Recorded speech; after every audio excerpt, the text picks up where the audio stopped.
What's going on, everyone? I'm just a typical, average American here today to react to this video, which is gonna show a huge difference between Norway and the United States. So, it looks like this is a ferry, which is already something that you'd never find here in the United States. And it says that something crazy and very Norwegian is gonna happen here. So, let's take a look. Today you join me on the 890 ferry route in Norway, and you're about to witness the quickest passenger ferry stop I've ever seen. Seriously, it's crazy how quickly Okay. they're able to load and unload the passengers, and soon we'll see why. The quickest ferry stop? We don't even use ferries here in the US, but let alone trying to do like the quickest ferry stop? Why? To save time, or like literally people have to get on and off the boat quickly, or I'm a little confused. What is this? Before that though, some context. We were riding from Balestrand on Sognefjord to Bergen on Norway's western side, an area appropriately named Vestland. I've chosen to present this stop in a single take because I think it really benefits from being shown in real time. This is cool. I mean, just talking about the scenery, it's beautiful. And it's cool that you guys get to like go on boats and stuff. I've actually heard that you guys even put your cars onto ferries, right? Isn't that a thing? Coming into the Vardetangen stop in a few minutes, and as we arrive, let's talk about this ferry system. The 890 ferry is managed by SKIS, the government-owned public transit authority who provides transit service in the county of Vestland. Oh, SKIS wow. provides service and network planning and contracts operations of the various transit modes to private companies. On my trip, I rode multiple Okay. modes of SKIS transit, and it's very impressive to me that the service is of such high quality given this arrangement. The government runs this?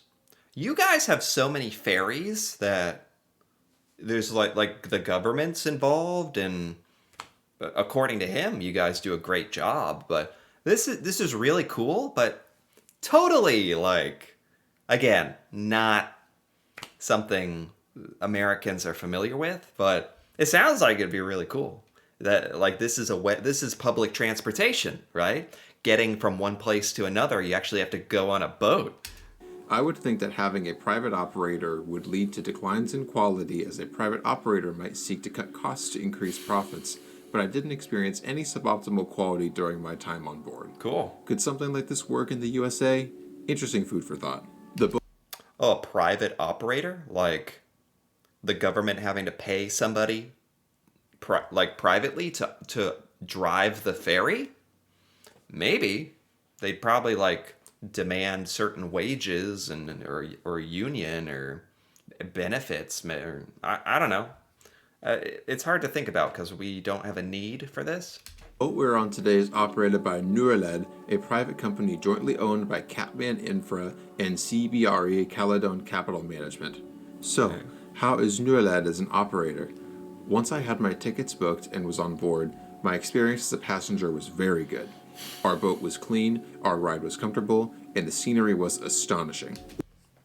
I will say, here in the U.S., we don't use public transportation. We all drive our own cars, but if you've ever been in the rare, like, U.S. bus or, like, a subway in like, New York City, or they're not, they don't look good. They are dirty. It's not like this. Like, it's cool that in Norway you guys actually take care of your public transport stuff. One criticism I do have of this ferry is about the website. I found it a bit more challenging than it should have been to locate some key information about the ferry as an international traveler. One particular friction point for me was that the website directs users into these experience packages, making the whole thing feel a little more like a tourist cruise rather Huh. than transportation. Okay, he's complaining about the website or something. I don't really care, but we are officially docking. There's like a ramp, like a bridge that like attaches to the dock or something. And they said this was going to be really fast, right? Also, I found it a little disorienting that there wasn't a transit network system map anywhere on the Neuraled website, especially given that the booking is done through Neuraled. I Oh eventually wow. found the system map on the Shees website, but it wasn't very close to the landing page. I think that a first time user of a transit system can be greatly helped by viewing a system diagram to get their bearings, so I think placing a system map or diagram closer to the booking page might improve the customer experience. Okay. He has a lot of criticisms of the website, but okay, show us. This is it. This is it right here, right? People getting on and off the ferry. Okay. Now for the main event, the docking.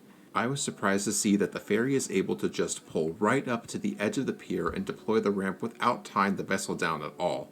No one got off the boat, which did save us some time, and the passengers boarded quickly and without fuss. What? By the time I'm done explaining this, the boarding procedure is already complete, and we can see that this stop took just 22 What? seconds. 22 seconds. What? That is insane. For one thing, Americans don't move that quickly, just in general. The other thing is like kind of what he was saying. You don't have to tie the boat down. Like it's just in the water, moving. I don't think Americans would be coordinated enough if the bridge was moving at all. And like I think the thing that sticks out the most here is this doesn't live up to like the safety standards of the United States, which are very strict for stuff like this. Because, okay, how do I say this? In the U.S., if they did something like this, where it's very casual, it's very quick. I like this. It's very quick and uh, it is very casual. Um, and the bridge doesn't even attach to anything.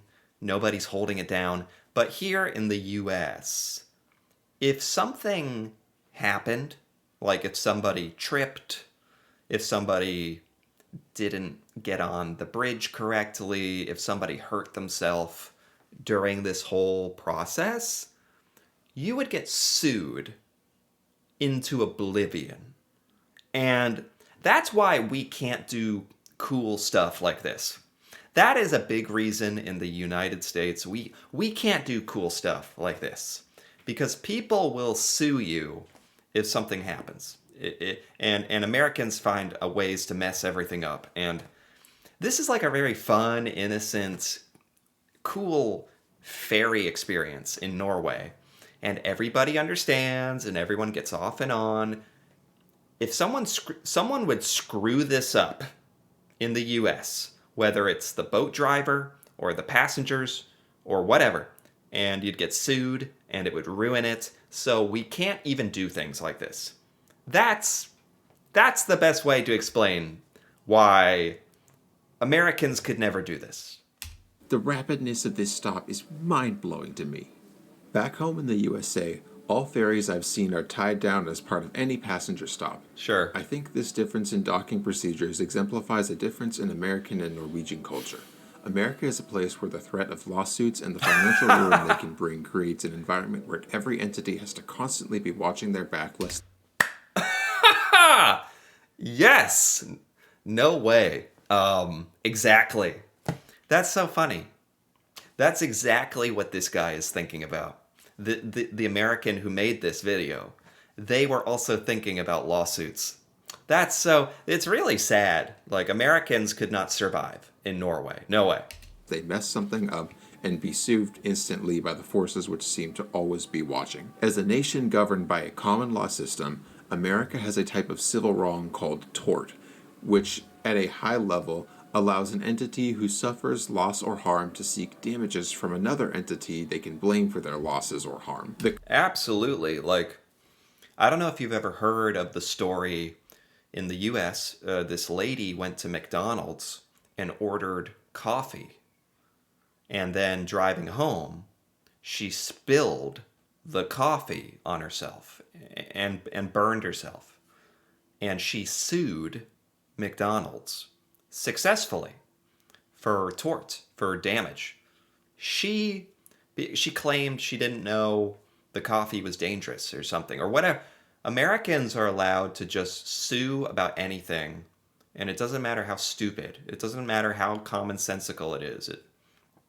So yeah, exactly. That's why we can't do stuff like this. curt and glib reading of tort law is that you can use the law to make someone else pay for your bad judgment. Nordic law, Yes. a subset of civil law, does not have the same broad tort law abilities as the USA, meaning that it's much harder to sue for damages. I also I love it. I love it. I love Norway for this. You guys have common sense. Um, yeah. I mean, what else is there to say? This is something that a lot of Americans don't think about because it's so normal here to be scared of everything because you're scared of lawsuits or people jump in front of cars to try to sue the car. Like, it's ridiculous. got the sense that the Norwegian people don't seem to be itching for any reason to sue each other in the way that Americans tend to. That's cool. Interestingly, the hyper awareness of lawsuit risk is something that only companies seem to really be concerned about. Compare that to the everyday American who generally is just not that situationally aware. I noticed that Norwegians tended to have a much better sense of personal awareness in common spaces. I wonder why that is. Because I think a lot of Americans are very oblivious, just not aware of their surroundings. Norwegians are more aware. I wonder why that is. Than Americans tend to. I just can't picture Americans getting on a boat so easily. Like, I don't know, something about it. We would just not. Something would go wrong. I Somebody agree. would, like, have something to say, or there would just be some sort of an issue. I just don't I think that agree. we could do it. Like, I agree. I agree. Or if the bridge was moving a little bit, like somebody would complain or something. perhaps we Americans owe our lack of situational awareness to our lack of third spaces, common public areas outside of work or school and our homes, or perhaps our culture of individualism, which I think is a politically correct way to say a culture of selfishness, is really to blame. But I digress. Whatever Yeah. the reason, there Yeah. seems to be a whole lot more common sense in Norway than in the USA, and maybe that also helps such a quick ferry stop be possible. If you don't More common sense in Norway. It's funny how such a simple action, getting on a boat, a ferry, on a little bridge. It's amazing how something so simple is so interpreted so differently in Norway versus the US. move through the world like it's your first day on Earth, maybe that makes it easier to board a ferry that's not tied to the dock, and we can all be on our way just a little bit faster. This video was more op-ed heavy than my previous videos. If you're new to the channel, thank you Oh, okay. So that's the end of the video, really. Beautiful scenery, beautiful ferry ride. That's funny. Yeah, this right here, this. People walking off and on a boat.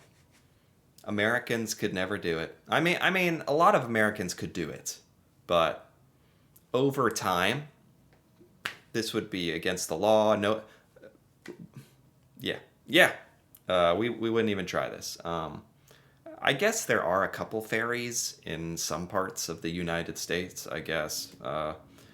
But like he said, there's a lot of rules and restrictions to avoid getting sued. And that extends so deeply into our culture in other ways. But anyway, I digress. This was very fun. This is a really cool little part of Norwegian culture that I didn't know about that actually tells me a lot about Norway. And it's very positive about Norway. I really like this. So anyway, if you enjoyed this, feel free to give this video a like or leave a comment with your thoughts on, this cultural difference between the US and Norway. That'd be cool to hear about. And if you're interested in more videos like this, me reacting to Norway and seeing Norwegian things that I've never seen before, feel free to subscribe for more. And until then, thanks for watching, and see you next time.